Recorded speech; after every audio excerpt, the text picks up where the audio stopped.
pagi ini adalah perampungan zaman ini, zaman iman, zaman rahasia, zaman iman. Ya, ini mungkin perlu kita berikan definisi sedikit ya. Jadi ada 3 poin yang saya rasa sangat perlu kita bahas pagi ini. Yang pertama, rahasia Allah, rahasia Kristus, dan tentunya rahasia iman. Ya, rahasia Allah adalah Kristus. Ya, rahasia Kristus adalah gereja. Ya, rahasia iman adalah kita melatih roh iman kita. Kenapa sih dibilang rahasia? Rahasia berarti ada sesuatu yang tersembunyi, ada sesuatu yang tidak kelihatan. Ya. Dari zaman inkarnasi Tuhan sampai nanti kesusahan besar, ya, kedatangan Tuhan kali kedua, itu adalah zaman rahasia. Jadi tidak bisa nampak seperti di zaman perjanjian lama. Ya. Zaman perjanjian lama itu Tuhan itu bisa menampakkan diri langsung kepada manusia. Ya. Baiknya juga terwujud. Ya. Tapi di zaman kasih karunia ini, zaman rahasia ini, terus tersembunyi. Paling kasih itu adalah Allah kita itu Allah yang tersembunyi. Nah, ini sangat mustika ya. Jadi kalau kita ingin mengenal Allah, rahasianya adalah, kuncinya adalah Kristus. Jadi boleh dikatakan kalau orang tidak mengenal Kristus, tidak menggunakan Kristus, ya, dia tidak bisa mengenal Allah yang sejati. Jadi kepercayaan kita tuh unik. Ya. Rahasia Allah adalah Kristus. Supaya kita bisa mengalami Allah, kita harus bisa mengenal Kristus. Amen. Tadi di ayat yang kita bacakan ya, Paulus sangat memahami ini. Dia mengatakan, kamu tahu pengertianku tentang rahasia Allah. Ya, rahasia itu Allah itu apa? Kristus. Ya. Jadi dalam kehidupan kita sehari-hari kita perlu mengenal rahasia Allah ini. Terus yang kedua, mengenai rahasia Kristus. Ya, rahasia Kristus itu adalah gereja. Itu nanti dicantumkan di Efesus pasal 3 ayat 4 dan 5 ya.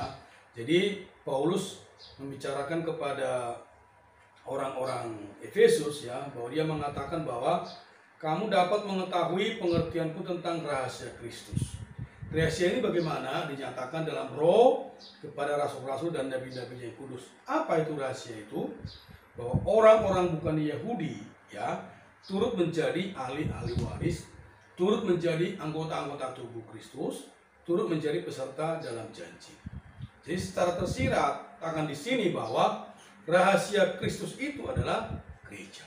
Amen. Jadi kalau kita ingin mengenal Kristus, kita harus berbagian di dalam gereja. Amen. Kalau kita ingin mengalami kekayaan Kristus, kita harus berada di dalam gereja. Amen. Nah, Kristus itu kan tersembunyi. Kristus itu tidak bisa kita tunjukkan, inilah Kristus, tidak bisa. Kalau perjanjian lama, kita bisa mengatakan inilah Allah, inilah baik Allah. Nah, tapi sekarang kalau kita ingin mengenal Kristus, kalau kita ingin mengalami Kristus, bahkan menikmati penyalurannya secara berlimpah, kita perlu berada dalam kehidupan gereja. Amen. Yang pertama rahasia Allah, yang kedua rahasia Kristus. Nah, apa hubungannya dengan kita hari ini? Nah, karena ini semua tersembunyi, semua ini tidak kelihatan, tapi kita mengasihinya, maka tadi di Ibrani pasal 11 dikatakan ya, ayat 6, tidak ada orang yang bisa berkenan kepada Allah kalau dia tidak menggunakan imannya. Jadi rahasia iman adalah melatih roh iman kita. Nah, ini yang kita perlukan hari ini. Allah kita tersembunyi, ya, Bapa kita tersembunyi, ya, dikatakan di Matius ya. Roh itu juga tidak kelihatan, tapi kita percaya roh Allah bersatu dengan roh kita. Amen. Bahkan roh kita, roh kecil ini juga tidak kelihatan. Tapi di 1 Korintus katakan ya, hal-hal yang kelihatan itu malah sementara. Benar gak? Coba meja ini ya sementara. Kita sendiri juga sementara. Ada umurnya. Tetapi hal-hal yang tidak kelihatan itu tidak sementara, itu kekal. Nah, Allah itu kekal walaupun dia tidak kelihatan. Roh itu kekal walaupun tidak nampak oleh mata kita. Tidak kasat mata maksudnya. Ya. Jadi semakin kita percaya kepada Allah yang tersembunyi ini, kita mengasihi Allah yang tersembunyi, bagaimana caranya? Kita menggunakan roh iman kita. Amin. Atau dikatakan melatih roh iman kita. Amin. Nah, ini yang kita perlukan di zaman ini ya. Jadi zaman ini adalah zaman rahasia ya. Zaman ini adalah zaman kita melatih roh kita ya.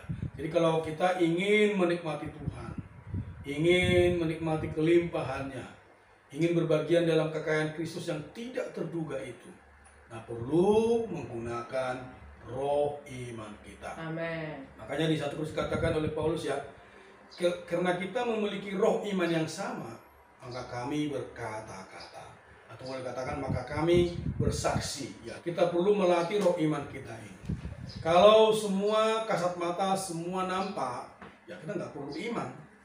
Ya nggak perlu iman. Ya, kamera kelihatan, ya nggak perlu iman ya.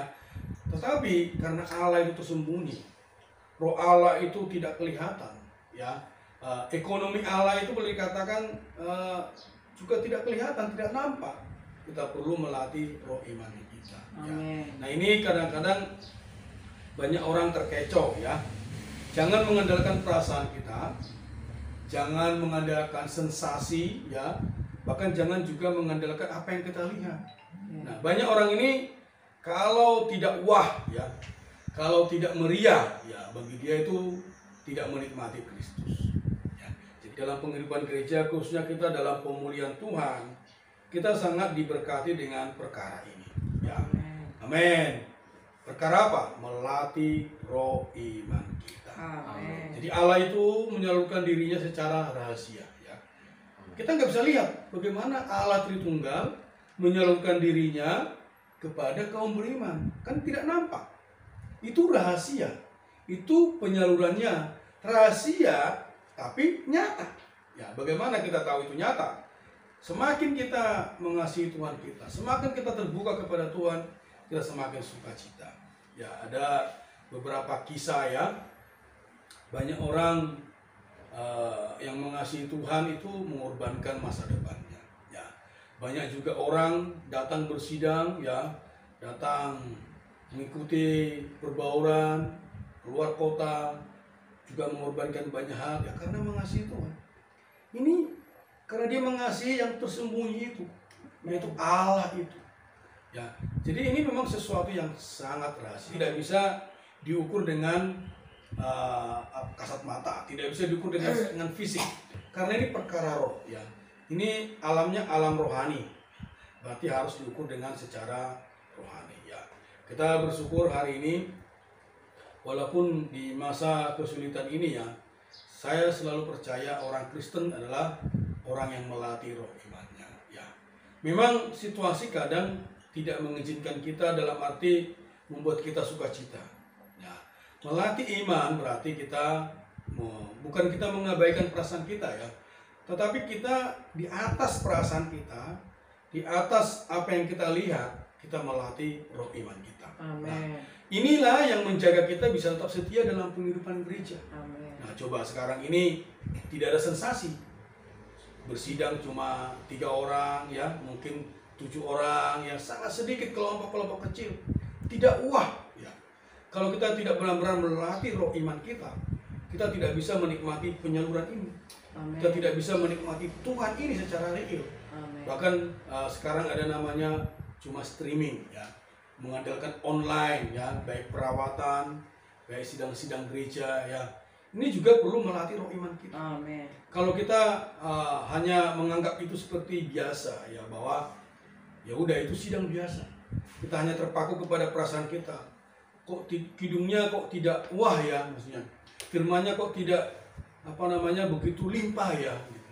Karena mungkin kita ukur dengan hal-hal yang fisik ya. Nah, melalui pandemi ini sebenarnya ya, saya melihat kita dibawa kepada hal yang real dalam mengasihi Tuhan. Amin. Hal yang sangat inti dalam menikmati Tuhan. Amin. Yaitu apa? Roh iman kita perlu latih. Amin. Kita perlu melatih roh iman kita. Ya. Semakin kita melatih ini, nah hal-hal yang di luar kita, hal-hal fisik ya, hal-hal yang kasat mata itu tidak begitu kita, apa dalam arti tidak mempengaruhi kita. Amin. Ya. Baik dalam mengambil keputusan, baik dalam untuk masa depan kita ya. Jadi ini perlu kita latih. Saya kadang-kadang kalau pikir-pikir terus ya, apalagi berhubungan dengan ekonomi, kita nggak bisa tidur Pak. Ya, nggak bisa tidur. Ekonominya susah, dipikir, berarti apa? Menggunakan pikiran kita, menggunakan sesuatu yang nampak, ya toh? Atau mungkin kita menggunakan data-data yang di luar, ya, data-data ekonomi. Tetapi kalau kita menggunakan roh kita, ya, yang bersatu dengan roh Allah, yang kita percayai Allah ada, ya, bahkan tadi ada janjinya, siapa yang percaya Allah ada dan mencari Dia dengan sungguh-sungguh, ya, Tuhan akan memberikan upah kepada dia. Nah, ini janji Allah. Ya. Jadi kalau kita tidak melatih iman kita, ini sangat penting. Allah tidak berkenan kepada kita. Jadi Allah tidak berkenan dengan cara berpikir kita. Allah tidak berkenan dengan hal-hal visi yang kita berikan kepada Tuhan. Ya. Tapi Allah sangat berkenan dengan apa? Iman kita. Amin. Inilah iman kita. Substansiasi hal-hal yang tidak kelihatan ini. Ya, ini dengan iman kita. Ya. Jadi saudari harus baik-baik menggunakan ini. Ya, ketika mungkin pikirannya melayang, ya, perasaannya kacau, ya, tekadnya mungkin lemah, ya, tidak ada kekuatan datang kepada Tuhan, tidak ada tenaga untuk mengasihi Tuhan, bahkan untuk bersidang, ya, juga tidak ada semangat, tidak terasa. Jangan percaya itu. Amin. Jangan percayai perasaan-perasaan seperti itu. Kembali ke dalam rohmu. Latih rohmu, ya, paling baik dari apa? Bersyukur kepada Tuhan. Ya. Bersyukur ini sangat sederhana tapi banyak orang tidak lakukannya. Kalau kita bersyukur itu sebenarnya sama dengan melatih roh iman kita. Misalnya kayak Kidung tadi mengatakan, ya, Bapa kami bersyukur kepadamu. Amin. Bersyukur kepadamu. Nah, gampang sekali. Bapa terima kasih. Amin. Aku bersyukur kepadamu. Ini melatih iman. Kalau kita buka mata kita, ya, kita sulit bersyukur, benar nggak? Ya, kita tutup mata kita, ya, kita bilang sama Tuhan, Tuhan, terima kasih. Amin. Ya, aku bersyukur kepadamu. Ya, ya, pada saat misbah keluarga kan saya pernah singgung. Pernah nggak kamu bersyukur untuk papa mamamu? Ya. Pernah nggak kamu bersyukur kepada Bapa, kepada Allah mengenai bangsa kita? Pernah nggak kamu bersyukur mengenai adikmu? Ya. Pernah nggak kamu bersyukur mengenai pelajaran? Belajar ini. Ya. Ini sebenarnya sangat sederhana melatih roh iman kita. Ya. Terima kasih Bapak untuk situasiku. Ya. Jadi kita, ya, memang gak ada aturan harus tutup mata, ya. Tetapi kenapa kita perlu tutup mata? Ya supaya apa? Pikiran kita itu bisa lebih fokus. Kita bisa letakkan di atas roh kita. Kita bisa melatih roh iman kita. Inilah rahasianya. Makanya zaman ini dikatakan zaman rahasia. Zaman rahasia berarti apa? Zaman iman. Bukan zaman pikiran, bukan zaman perasaan, bukan zaman yang ngoyo melatih tekad kita, bukan. Zaman iman. Gunakan iman, roh iman. Nah, inilah zaman rahasia ini, ya. Jadi sangat sederhana, ya. Perlu kita praktekkan ini.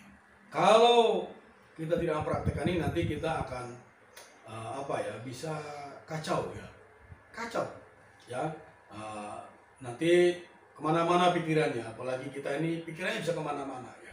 Tapi kalau kita menggunakan roh iman kita, ya, berhenti di hadapan Tuhan, ya, kita dapat, ada ayatnya mengatakan itu, orang yang mengandalkan Tuhan, menanti-nantikan Tuhan, seperti apa?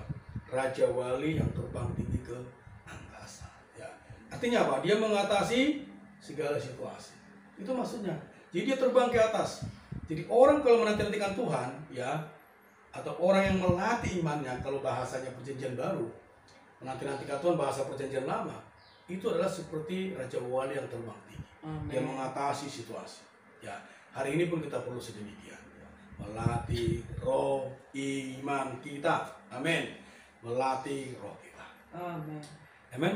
Mari kita berdoa, ya. Amin. Tuhan Yesus, terima kasih ya Tuhan. Kami bersyukur kepadamu Oh, kami bisa melatih roh kami. Amin. Kami bisa percaya kepada Allah. Oh, Tuhan berkenan kepada kami bukan karena kekuatan kami.